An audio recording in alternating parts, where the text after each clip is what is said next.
Bonjour à tous et bienvenue sur Parcours Info. Alors cette petite introduction dans ce premier épisode, elle est là simplement pour pointer un contexte et pour pointer le but de notre média. L'interview sur laquelle vous venez de cliquer arrive juste après, vous en faites pas pour ça. Parcours Info, c'est un média 100% indépendant, créé par des élèves pour des élèves. Ici on parle d'orientation mais autrement, notre but c'est de vous aider à y voir plus clair dans vos choix de métier, de filière et logiquement dans votre parcours. Pour réussir à faire ça, on va sur le terrain en réalisant des interviews avec des professionnels, des discussions avec des professeurs, des vidéos immersives et concrètes pour vous montrer la réalité derrière les intitulés des métiers. Et comme on a souhaité garder le concept de média et qu'on aime bien l'actu, chaque épisode on va faire le lien avec l'actualité récente parce que vos choix d'aujourd'hui, selon nous, façonneront le monde de demain. Alors si jamais vous êtes au collège, au lycée ou simplement en quête de sens pour votre avenir, vous êtes au bon endroit avec nous. Aujourd'hui pour ce premier épisode, on commence avec une rencontre passionnante. Frédéric Delporte, un professeur de sciences économiques et sociales, va nous parler de son métier, de ses engagements, de son parcours et de sa vision de l'éducation aujourd'hui. Étant donné que nous sommes un média indépendant, nos vidéos sont produites par notre équipe, nous achetons nous-mêmes notre matériel et tout notre média a été créé par nous-mêmes depuis le début. Par conséquent, on trouve aussi nous-mêmes nos sujets d'interviews et de vidéos et surtout les guests qui vont avec. Donc si jamais vous avez envie de participer, que vous voulez voir un sujet particulier ou alors que vous connaissez des gens qui pourraient rentrer dans le cadre de nos interviews, n'hésitez surtout pas à nous contacter soit via nos réseaux sociaux, soit via notre adresse mail production.parcoursinfo@gmx.com. Pour nous soutenir, vous pouvez aussi laisser un like, un commentaire, vous abonner sur YouTube et sur nos réseaux sociaux. C'est ça qui va vraiment nous permettre d'être mieux référencés et donc d'être plus visibles sur YouTube et sur internet en général. Maintenant que le contexte de notre média et de cette interview a été pointé, je vous laisse profiter de cette interview avec Frédéric Delporte, professeur de sciences économiques et sociales. Pourquoi est-ce que vous avez fait ces choix? À quoi est-ce que ça a pu vous amener? Est-ce qu'on doit déjà réformer l'éducation nationale? Comment est-ce qu'on prépare nos élèves en fait? Pourquoi vous avez fait ce revirement de carrière assez soudain? C'est un petit peu provocateur dit comme ça, mais c'est la réalité.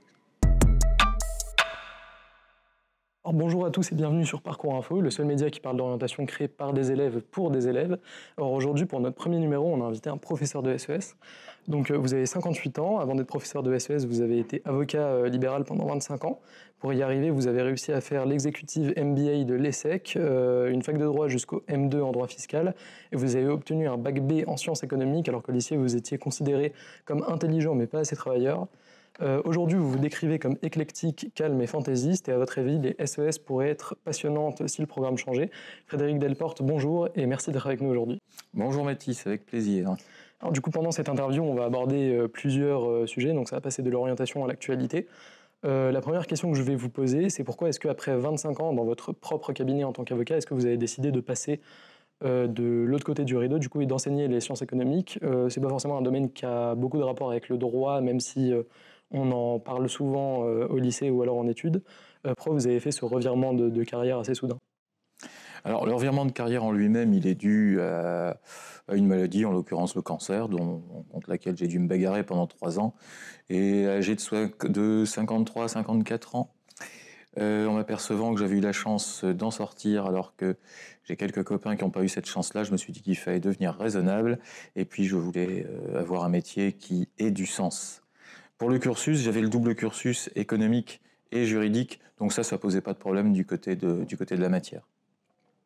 Est-ce que vous pouvez du coup nous décrire votre parcours scolaire? Donc on en a rapidement parlé pendant l'introduction, mais est-ce que vous pouvez juste nous donner votre vision par rapport aux études? Donc quand vous les avez faites, comment est-ce que vous considériez ça? Et pourquoi est-ce que vous avez fait ces choix? À quoi est-ce que ça a pu vous amener? À l'époque, on avait le choix, quand on était en lycée général, on avait le choix entre 3 directions. Il y avait les littéraires, c'était le A, les économistes, si on peut dire, c'était le B, et les scientifiques qui étaient C ou D, suivant qui préférait la physique, ou ce qu'on appelait à l'époque les sciences naturelles. Pour ma part, c'était B. J'ai toujours un peu aimé l'économie, les matières un petit peu sociales, tout ce qui est tourné autour de ça. Je n'étais pas forcément très doué pour la physique et les autres matières me paraissaient plus naturelles, on va dire. J'avais pas besoin de forcer davantage mon talent que nécessaire. Alors du coup, maintenant vous êtes professeur de SES. Est-ce que vous pouvez nous dire qu'est-ce qu'on travaille en général du coup dans les SES à l'école et en dehors de l'école? Parce que je pense que c'est une matière qui se travaille à peu près tout le temps. Il y a quand même des cas concrets qu'on voit dans cette matière. Comment ça se travaille, notamment en SP? Qu'est-ce qui change entre le lycée au général, où on voit qu'une petite introduction, et la spécialité SES? Oui, c'est vrai qu'en seconde, là où tout le monde est contraint de prendre la matière, on fait vraiment une découverte de la matière parce que 1h30 par semaine, on n'a rien le temps de faire sérieusement. Donc on regarde un petit peu ce qu'on va faire. c'est un peu un produit d'appel pour la spé. En spé, ce qu'on fait, on fait beaucoup d'économies. On va étudier le fonctionnement des marchés, on va étudier un petit peu ce qu'on appelle la macroéconomie, c'est-à-dire les grands indicateurs de l'économie. On fait beaucoup de sociologie aussi, donc toute l'introduction aux notions principales, et un petit peu de sciences politiques, un petit peu, 4 heures par semaine pour l'ensemble. Au lycée, on continue à développer tout ça, un tout petit peu de sciences politiques, beaucoup d'économie, beaucoup de macroéconomie dans l'économie, et puis c'est pareil, on poursuit la socio. Est-ce que si jamais on veut continuer dans la SES, vous parlez de sciences politiques justement, est-ce que c'est une matière qui est compatible avec d'autres spécialités, comme par exemple la AGGSP du coup? On pense beaucoup à cette matière-là quand on veut s'orienter dans des carrières géopolitiques, politiques, ou c'est quelque chose, c'est une matière dans laquelle on traite quand même plus de sciences politiques. Est-ce que les deux sont compatibles et c'est généralement mieux de les prendre ensemble, ou alors est-ce que toutes les spé sont dissociables par exemple?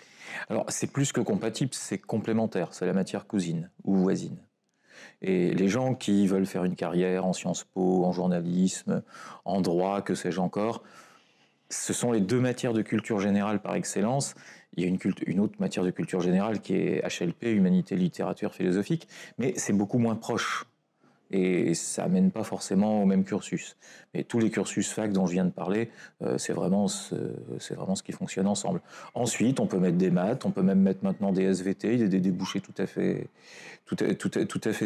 efficaces quand on lit les deux, et on arrive à faire plein de choses. En fait, on peut prendre SES soit quand on se destine, d'ores et déjà à des carrières comme celles que j'ai déjà citées, soit lorsque on n'est pas encore trop décidé, qu'on est certain de ne pas vouloir faire des sciences de l'ingénieur, parce que là, il y a forcément besoin de physique, de maths à haute dose, et qu'on a envie de continuer un peu sur les matières de culture générale.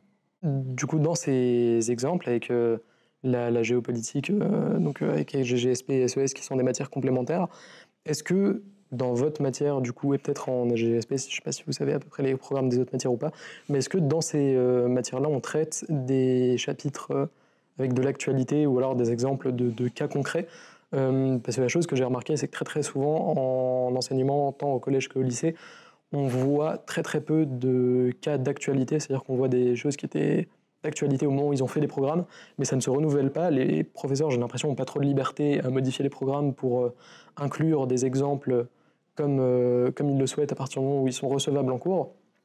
Donc est-ce qu'en SES, et du coup peut-être en AGSP, on voit un peu plus de cours avec, et de chapitres avec des exemples d'actualité et des vrais cas concrets au moment où le cours est fait? Alors, je ne peux pas trop parler pour la GGSP. En sciences éco, si on s'en tient strictement au programme, il n'y a pas beaucoup d'actualité. Et on est censé s'en tenir strictement au programme. On peut un petit peu rajouter de l'actualité parce que des fois, c'est tout simplement l'actualité qui s'invite toute seule. Cette année, il y a une problématique budgétaire qui est d'actualité, et la problématique budgétaire, elle est au moins présente dans 2, sinon 3 chapitres d'économie dans l'année. Mais s'il n'y avait pas d'actualité budgétaire, par exemple, c'est vrai que ça resterait toujours relativement théorique si on s'en tient strictement au programme. Donc justement, dans ce programme, qu'est-ce qu'on voit majoritairement en SES comme chapitre, assez concrètement? C'est quoi les thèmes abordés? Parce que du coup, vous avez parlé de macroéconomie, donc dans l'économie, légèrement des sciences politiques. Mais qu'est-ce que, assez concrètement, on voit et à quoi ça va nous servir pour plus tard? Alors, par exemple, le premier chapitre en économie, c'est un chapitre sur la croissance, donc sur la vitalité économique du pays. Ça va servir à tous ceux qui ont besoin d'une culture économique, pour le coup, d'actualité, pour pouvoir décrypter l'actualité économique. Donc, par exemple, les études de journalisme, c'est très difficile d'être journaliste si on n'a pas un minimum de connaissance du fonctionnement des grands indicateurs. Le chômage, l'inflation, la croissance, etc. On a un chapitre sur le chômage, de la même façon. Les journalistes spécialisés devraient avoir une connaissance des causes du chômage et des remèdes qu'on peut leur apporter. Malheureusement, le journalisme, l'actualité, les médias se préoccupent assez peu de la réalité, des contraintes de la réalité, pour partir, on va dire, dans l'événementiel, dans le court-termisme, dans le commentaire. Et les politiques, c'est encore pire, bien évidemment. Ce à quoi ça peut servir dans un certain nombre de métiers, c'est à essayer de retirer de l'esprit des gens les imbécilités qu'on leur assène à longueur de journée dans les médias. Mais du coup, est-ce que c'est quand même très utilisé dans des choses comme le journalisme ou des choses comme ça ou pas? Parce que quand on nous parle d'orientation, on nous parle souvent, quand on veut se tourner plus vers des études de sciences éco, du coup, donc dans le journalisme, le marketing, l'économie et des choses un peu plus littéraires, est-ce que ça va vraiment nous servir ou alors est-ce qu'au final, quand on rentre dans le métier, on se rend compte que ça sert pas du tout et que du coup... On s'en rend peut-être moins compte, mais il y a quand même des bases qui sont nécessaires. Il y a des choses qu'on ne comprendrait pas si on n'avait pas les bases, qu'on ne pourrait pas comprendre. En sociologie, c'est la même chose.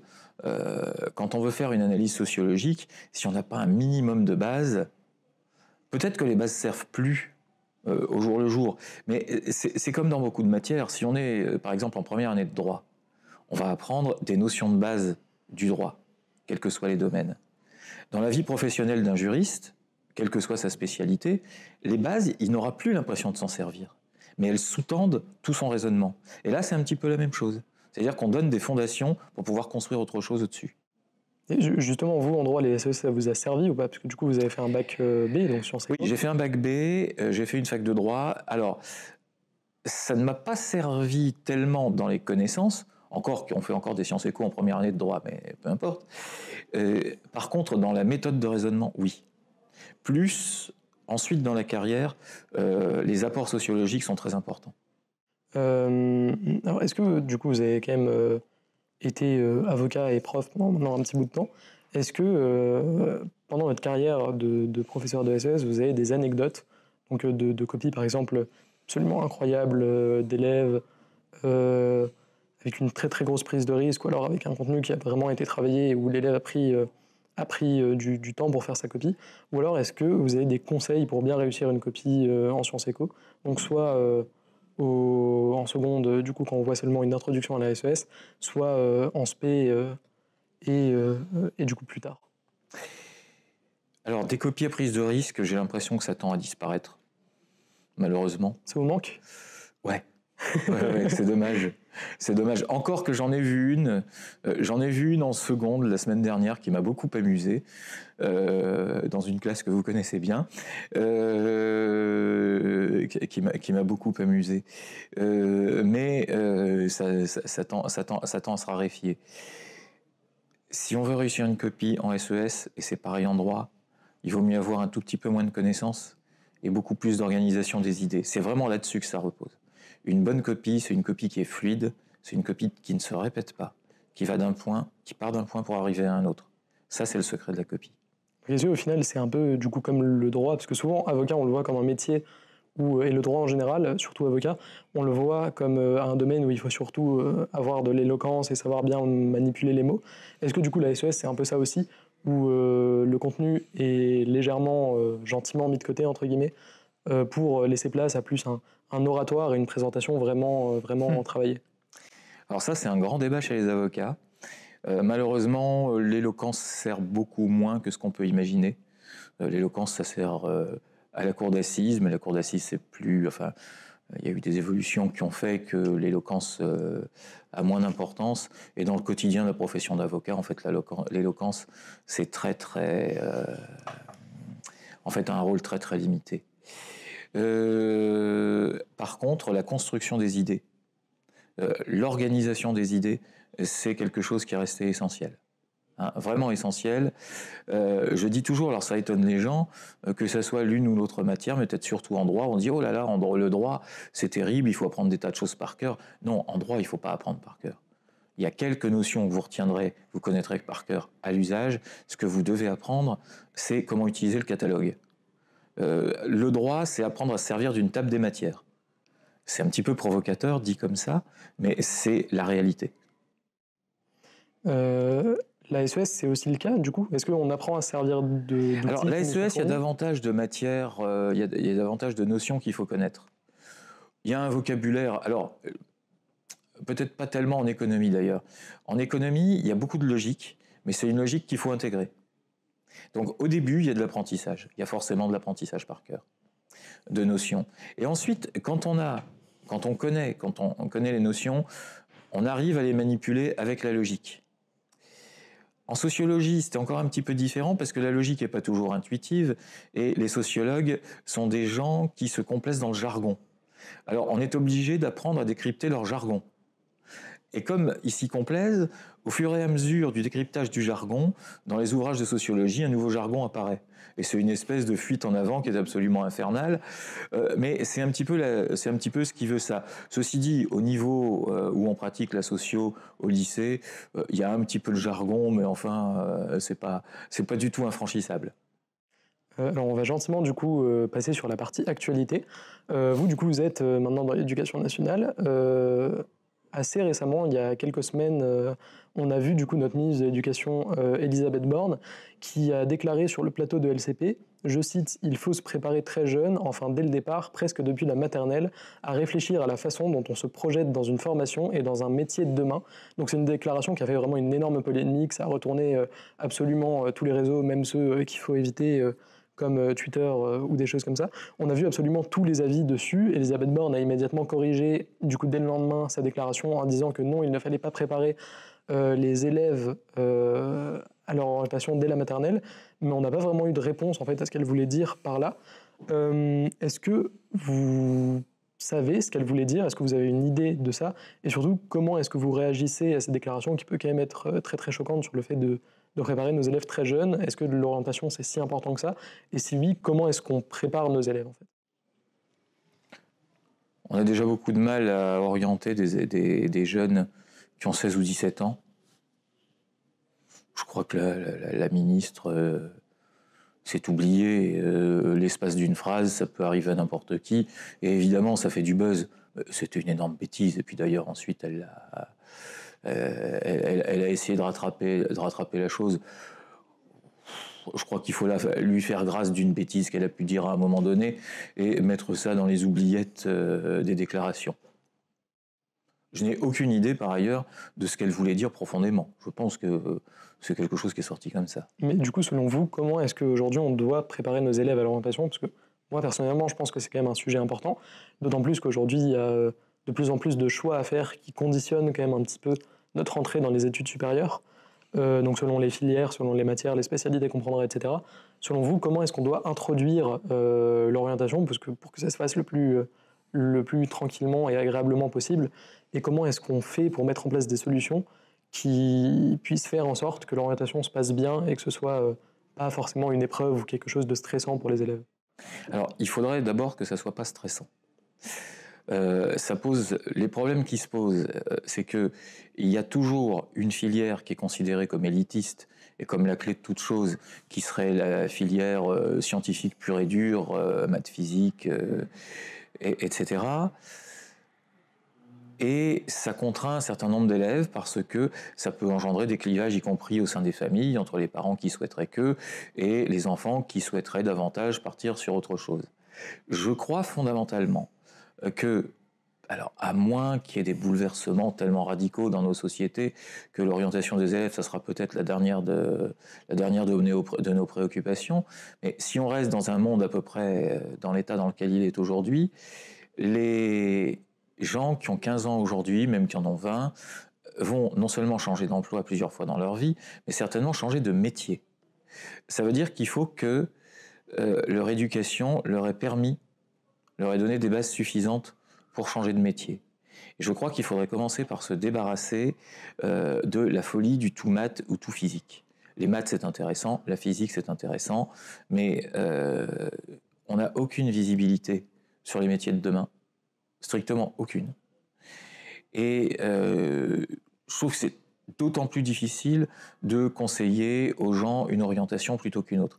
Évidemment, si vous êtes passionné depuis que vous avez 8 ans par la médecine ou l'astrophysique, vous savez quelle orientation vous allez prendre. Si vous ne le savez pas, il n'y a qu'une seule orientation qu'il faut prendre, c'est l'orientation qui vous plaît. N'essayez pas de faire des calculs. Si vous ne savez pas ce que vous voulez faire, si vous n'avez pas une passion particulière pour un métier, c'est pas la peine de tirer des plans sur la comète. Faites ce qu'il vous plaît et profitez de vos années de lycée.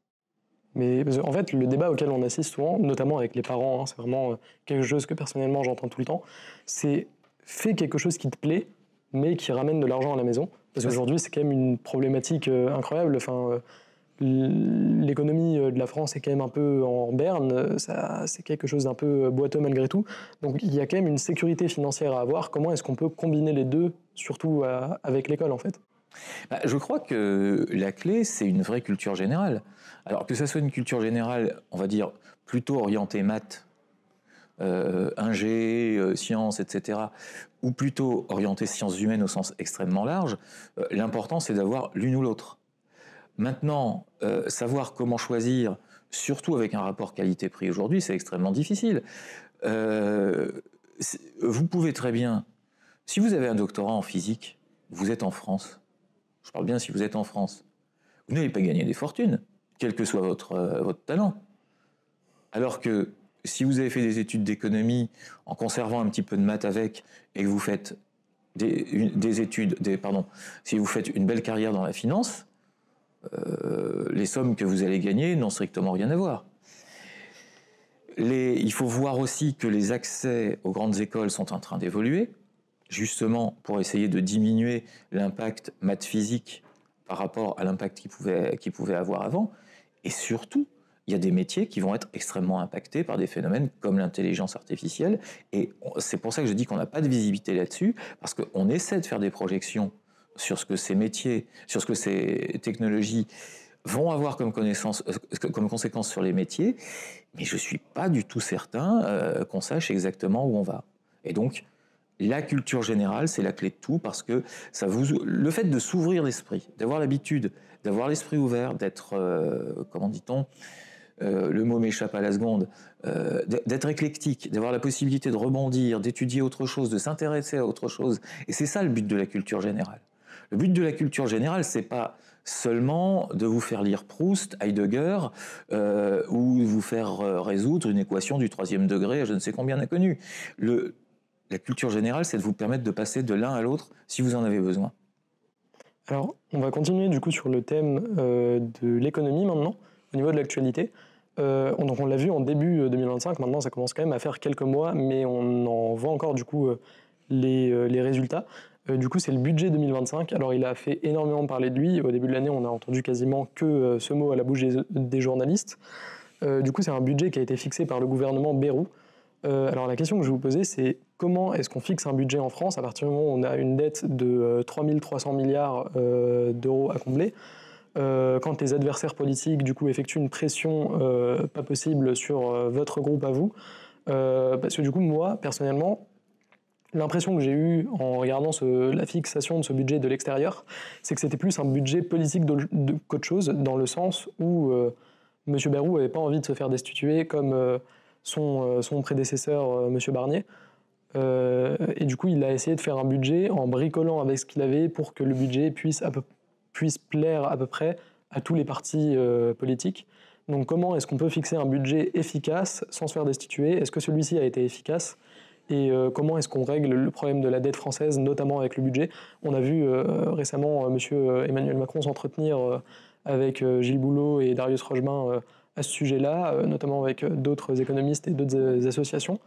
Donc c'était un débat qui a duré 3 heures. Je ne sais pas si vous l'avez regardé, mais comment est-ce qu'on fait aujourd'hui pour régler ce problème de dette et pour avoir enfin un budget efficace et qui ne fasse pas parler de lui en négatif? Alors, sur la dernière allocation du président de la République, je crois que c'est une catastrophe. C'est une catastrophe. Je crois qu'on est un petit peu... on est sur une fin de mandat, j'ose pas dire une fin de règne. De toute façon, il a été bien en peine de former un gouvernement dans le désordre politique qui est celui qu'on connaît. Les mérites respectifs des budgets Barnier ou des budgets Bayrou, je ne suis pas sûr de les connaître. Je suis à peu près certain d'une chose, c'est que si François Bayrou avait été à la place de Michel Barnier et réciproquement, les choses se seraient déroulées exactement de la même façon. Le premier gouvernement de l'après-législative ne pouvait pas durer, c'était trop instable, et il fallait faire peur aux gens pour que soit accepter un gouvernement à peu près similaire et qui puisse mettre en œuvre une politique. Alors ensuite, la politique budgétaire, elle est contrainte. On n'a strictement plus aucune marge de manœuvre. Vous avez cité les 3 300 milliards de dettes. On va arriver à la fin de l'année à quelque chose comme 116 ou 117% du PIB, c'est-à-dire qu'il faudrait il faudrait dépenser 1,17 fois l'ensemble de la richesse nationale pour rembourser la dette. En sachant que sur les 3 300 milliards, il y en a 1000 qui ont été créés sous Emmanuel Macron et sous l'ancien ministre de l'économie et des finances. Il avait montré justement un graphique de comment la dette a évolué. On a réussi malgré tout, pas à la faire baisser comme ça avait été promis, mais à la contraindre à augmenter moins violemment, entre guillemets. Est-ce que vous pouvez déjà nous expliquer le principe de dette, comment un gouvernement peut avoir une dette? Parce qu'on dit que les États ne sont jamais en faillite, sauf qu'on a l'impression que c'est le cas. Et comment est-ce qu'on peut avoir une dette à partir du moment où on est un gouvernement?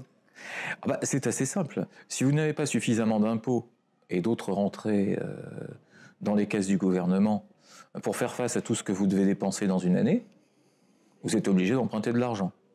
À partir du moment où vous empruntez de l'argent, vous avez une dette. Les États ont un gros avantage sur les particuliers et les entreprises, c'est qu'ils ne remboursent vraiment jamais leurs dettes. C'est-à-dire qu'une fois, par exemple, je vais émettre une obligation à 10 ans, une obligation c'est de la dette d'État, pour, je ne sais pas, on va dire 500 millions d'euros. Dans 10 ans, je vais devoir rembourser les 500 millions d'euros, pas avant, aux investisseurs qui m'ont acheté cette dette. Mais je vais la rembourser comment? En émettant une autre obligation du même montant. Ou plusieurs obligations, enfin vous voyez le système, en émettant d'autres obligations, en émettant une autre dette, ce qui fait que la dette se renouvelle d'elle-même.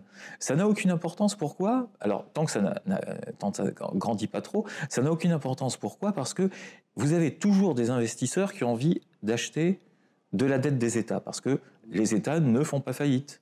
Pourquoi est-ce que les États ne font pas faillite? Parce que ce ne sont pas des entités qui doivent produire, ce sont des entités qui sont là et qui vont y rester. Par contre, la grosse problématique, c'est que sur les 500 millions d'euros, en fonction de la situation des marchés financiers, je vais devoir payer des intérêts sur cette dette. Et c'est ça qui intéresse les investisseurs. C'est d'acheter de la dette pour que ça leur rapporte des intérêts tous les ans. Et à partir du moment où les intérêts sont trop importants par rapport à mon budget, là, le déficit budgétaire, la dette devient un véritable problème parce qu'elle va faire qu'aggraver le déficit budgétaire ou elle va obliger le déficit budgétaire à se renouveler. La charge pour vous donner une idée, la charge de la dette projetée cette année, donc le paiement des intérêts, le seul paiement des intérêts, est supérieur au budget du ministère de la Défense pour l'année 2025.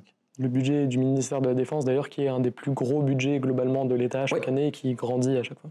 Oui. Cette année, on sera à 50 milliards pour le ministère de la Défense. 60 millions, ça serait super. 60 milliards d'euros vont partir en intérêt de la dette.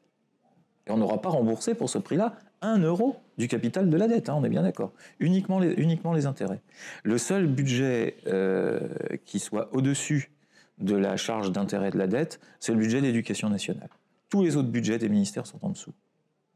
Alors, on va du coup continuer sur l'économie, on va juste continuer d'ailleurs sur la bourse, mais sur un autre pays. Donc assez récemment, on a assisté à un phénomène qui a été désigné comme le Trump slump, par les économistes et par les journalistes mondiaux. Ça a désigné, entre guillemets, en le disant vulgairement, le souk boursier auquel on a assisté assez récemment à cause des actions du président des États-Unis d'Amérique. Qu'est-ce qui s'est passé à ce moment-là? Pourquoi est-ce que toutes les actions ont descendu d'un coup? Pourquoi est-ce qu'il y a eu quasiment un crack boursier d'un seul coup? Qu'est-ce que le président a fait en parlant uniquement d'économie sans tirer de considérations politiques? Et qu'est-ce que ça produit comme action en retour? Alors, Trump a fait peur au marché boursier. Comment leur a-t-il fait peur? En étant imprévisible. Bon, on sait que Trump est imprévisible, il en a même fait une arme. Et l'imprévision, pour les marchés boursiers, c'est pas porteur. C'est tout au moins porteur que ce qui s'est passé sur les marchés boursiers devait arriver, et serait arrivé avec ou sans Trump, peut-être de façon différente, parce que les valorisations des actions sont beaucoup trop élevées. il y a beaucoup trop de liquidités qui ont été injectées dans le marché actions et un retournement devait arriver et il est vraisemblable qu'il en arrivera encore. Maintenant, Trump, ça a été, on va dire, ça a été l'étincelle, hein, mais ça n'est pas la cause profonde. Et par contre, l'étincelle, c'est le fait, un jour vous dites comme si à propos du commerce extérieur, le lendemain vous dites comme ça, les investisseurs ne savent plus à quel sens jouer, et puis voilà, ils vont changer leur position, et s'ils trouvent que un certain nombre de valeurs sont surévaluées, ils vont sortir leur argent. C'est ce qui s'est passé, et il y aura d'autres corrections boursières avec ou sans Trump, et avec ou sans politique erratique. Ça, j'en prends le pari sur l'année ou sur les 18 mois à venir. Pourquoi justement? Pourquoi est-ce qu'il y aurait des corrections boursières Parce qu'il y a forcément d'actions d'un gouvernement? Parce qu'il y a trop d'argent. Trop d'argent a été mis dans les actions. À un moment donné, la valeur des actions ne reflète plus la réalité de la richesse des entreprises. Et ça devient quelque chose d'artificiel. C'est avec ça qu'on fait les crises financières. Hein. Quand trop d'argent se place de façon inconsidérée sur des valeurs, ça se termine par une crise financière. Et justement, en ce moment, on parle au niveau du gouvernement Trump, du coup, de la dévaluation du dollar, donc de la monnaie du dollar. Qu'est-ce que ça peut produire, ça, au niveau de l'économie mondiale? Est-ce que c'est grave? Est-ce que c'est bien? Qu'est-ce que ça fait? Pourquoi ça influe sur l'économie, le fait que le dollar dévalue à cause des actions du président? La dévaluation d'une monnaie, ça veut dire que ça va faciliter les exportations du pays qui dévalue. Parce que la monnaie du pays qui dévalue aura moins de valeur et donc les pays étrangers pourront en acheter davantage. Et à l'inverse, ça complique les importations, ça renchérit les importations. Ça veut dire que si on dévalue, si le dollar est dévalué, les produits américains seront plus compétitifs, sauf à ce que les Américains soient obligés d'importer énormément de matières premières, par exemple, mais il se trouve que les Américains ont énormément de matières premières. Donc, les effets négatifs des dévaluations, pour eux, sont assez faibles. Et ensuite, pour les autres pays, le phénomène est inverse. Les autres pays vont avoir plus de difficultés à exporter aux États-Unis et moins de difficultés à importer des produits américains. Alors, on va conclure du coup la partie orientation. La dernière question du coup sur la partie actualité, pardon. La dernière question qu'on va vous poser sur la partie actualité, c'est aussi à propos de l'éducation nationale. Aujourd'hui, il y a énormément d'élèves qui se plaignent du système scolaire. Très honnêtement, dès que j'en parle, je vois pas beaucoup d'élèves qui sont du coup directement en relation avec du coup l'éducation, les professeurs, etc. On va à l'école tous les jours. Je vois pas énormément d'élèves qui trouvent que le système est bénéfique et qu'il est très bien organisé. Il y en a énormément du coup qui se plaignent des programmes, des horaires. Il y a aussi des profs qui se plaignent des programmes, notamment de la réforme du bac qui nous a amené du coup à choisir des spécialités plutôt que des bacs S, B, etc. Selon vous, comment est-ce qu'on doit déjà réformer l'éducation nationale? Si oui, comment est-ce qu'on doit le faire? Est-ce que ça doit se faire progressivement? Est-ce qu'on doit recommencer de zéro? Est-ce qu'il n'y a que quelques petits points à corriger?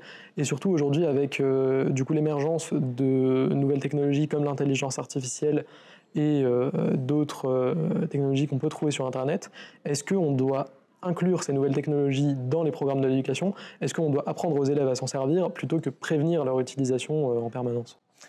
Alors, c'est vraiment deux questions qui peuvent être dissociées. Je vais commencer par la première. Alors, sur la première, donc à savoir ce qu'on doit faire de l'éducation nationale, je m'exprime à titre strictement personnel parce que j'ai des opinions assez radicales sur la question et je ne crois pas refléter l'opinion d'une majorité du corps enseignant.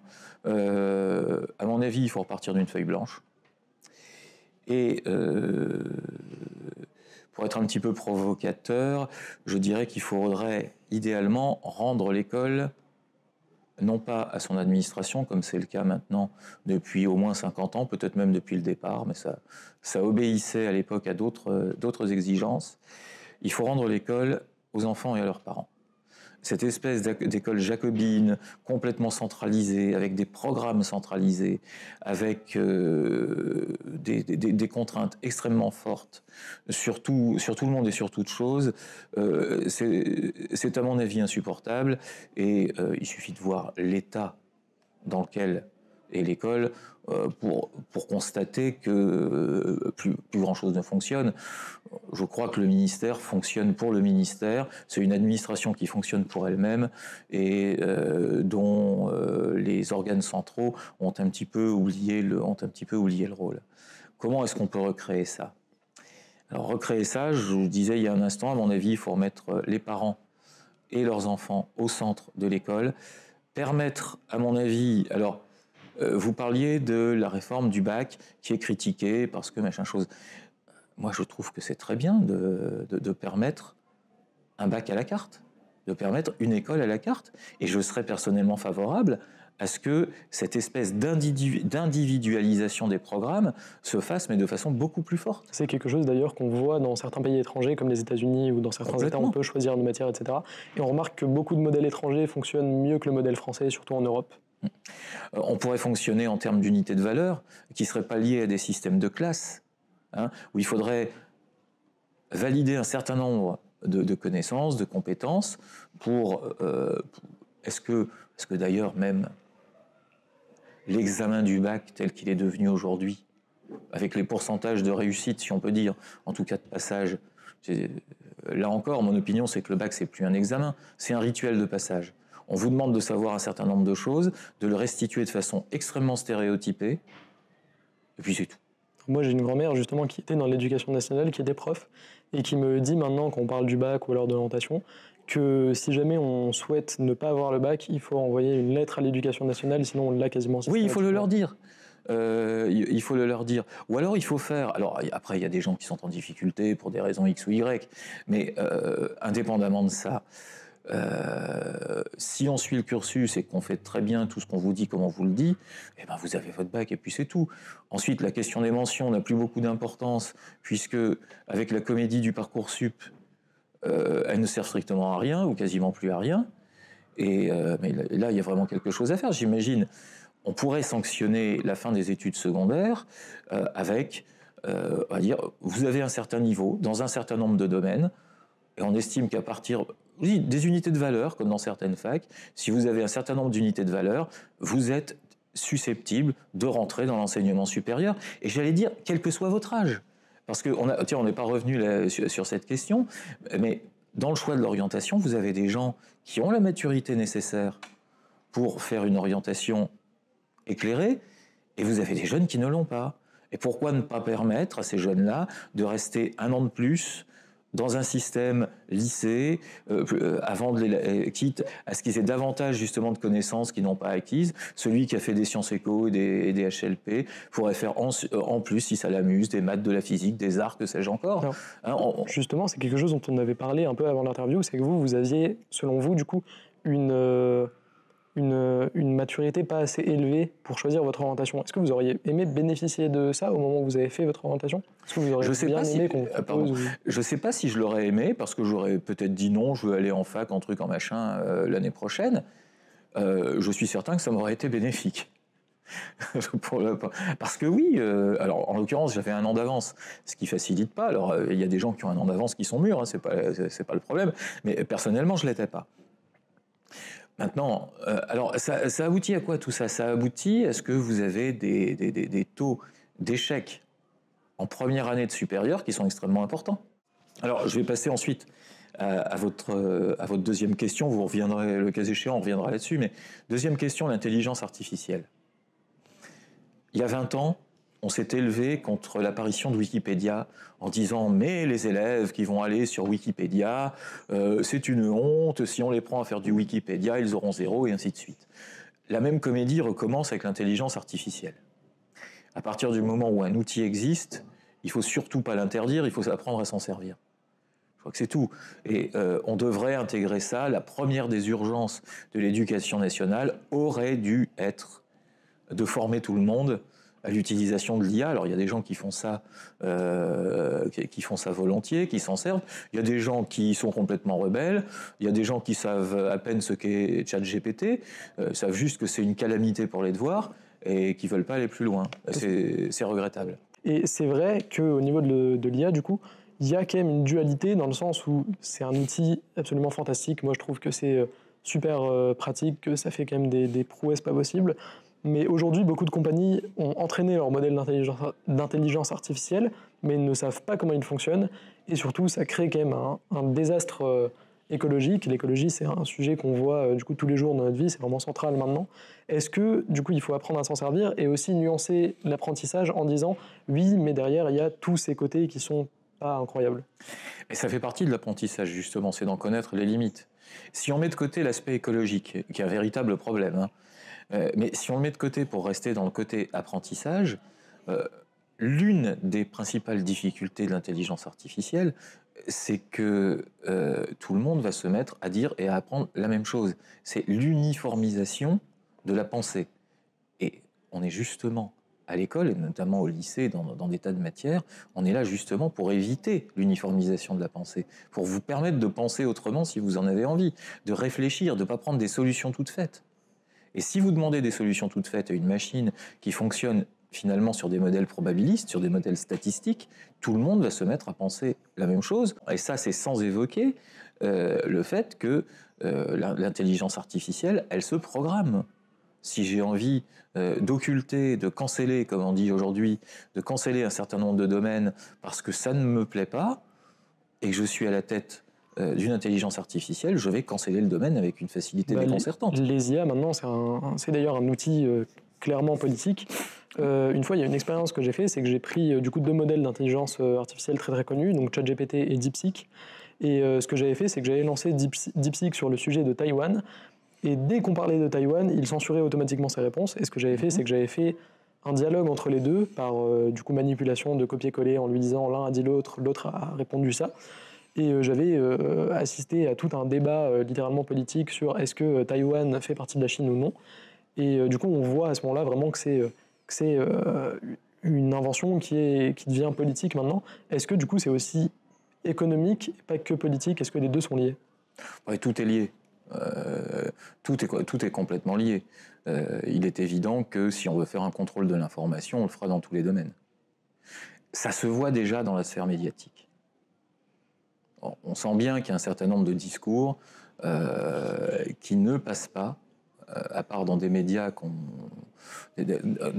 quasiment parallèles ou des médias qu'on va qualifier d'extrémistes, sans pour autant qu'ils le soient nécessairement, mais vous avez un certain nombre de discours qui ne passent pas et ça peut être renforcé par le phénomène.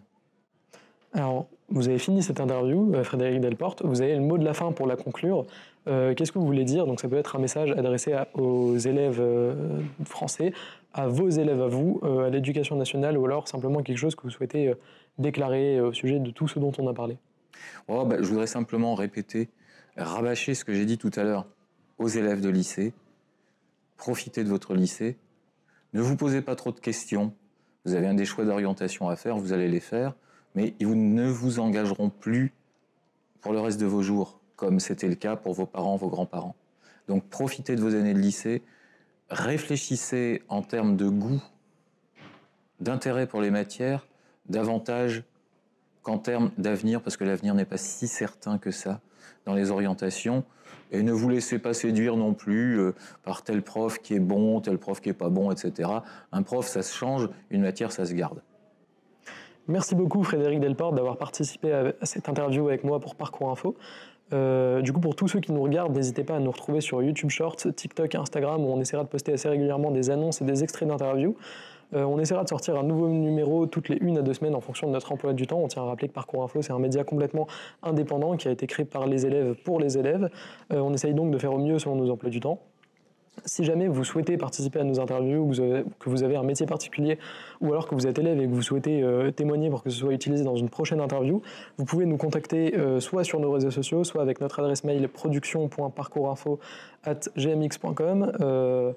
Merci beaucoup d'avoir suivi ce numéro. On se retrouve du coup une prochaine fois pour un autre épisode de Parcours Info. À bientôt.